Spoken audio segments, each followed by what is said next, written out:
There are things you never tell anyone. Not because you're afraid of their reaction, but because even alone with yourself, you try not to think about them. Some action, some decision, something you said or didn't say and didn't do. And when it surfaces, not in a conversation, not in therapy, just at 2 in the morning without warning, something in your chest tightens so hard that you want to stop being yourself for a few minutes. Not fix it, not talk about it, just stop being the person who did that. That's not guilt. Guilt wants to fix things. This is something else. This is shame. And the difference between them changes everything. Guilt and shame feel similar from the inside. They're not. Guilt says, I did something bad. It's about the action. You broke something. You apologized. You made it right. You moved on. Guilt leaves a way out.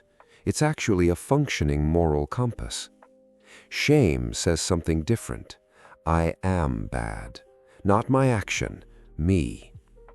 Guilt is a cut on your finger.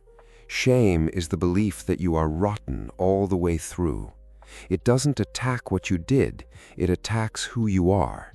That hollow feeling in your stomach that paralyzes.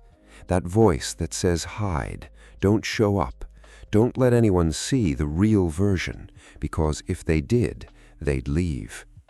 And most of the time, it starts early. Not when someone rejected you for something you did, when they rejected you for what you were. How to work with this? 3 things, none of them easy. First, you need to separate your identity from the emotion. Right now, you probably think you are your shame. You're not. Shame is not your identity, it's an emotion. The next time that wave hits, try to name it, out loud or silently. This is shame. This is not a fact about me. This is a reaction. It sounds simple. It works slowly, but it creates a gap between you and what you've been mistaking for yourself. Second, don't run. When shame hits, the first impulse is to distract yourself. Phone, anything, just don't sit with this. That's exactly what feeds it. Try the opposite. Don't run, observe. Not analyzing, not diving deeper, just watching. What are you feeling in your body? Where? How intense? Shame survives partly because we escape it faster than we can understand what it actually is. A quick warning, if this stems from deep trauma, don't face it alone. Do this work with a therapist. If you want to understand what's driving your behavior, consider subscribing. We dive deep here. Third, and this one is the most counterintuitive. Shame needs secrecy. It lives in isolation.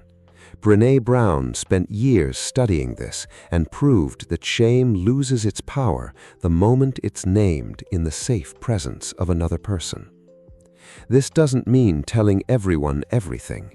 It means finding one person, a friend, a therapist, someone you trust, and saying it out loud.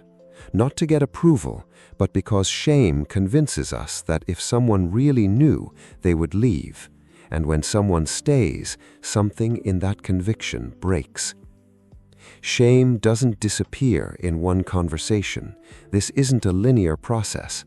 But the difference between guilt and shame is the difference between I did something wrong and something is wrong with me. The second one isn't a diagnosis, it's a learned conclusion, and learned conclusions can be questioned. Which of the 3 feels hardest for you right now? Write it in the comments. I read every one. If this video landed where it needed to, leave a like. It's the simplest way to help it reach someone who needs it. See you in the next one.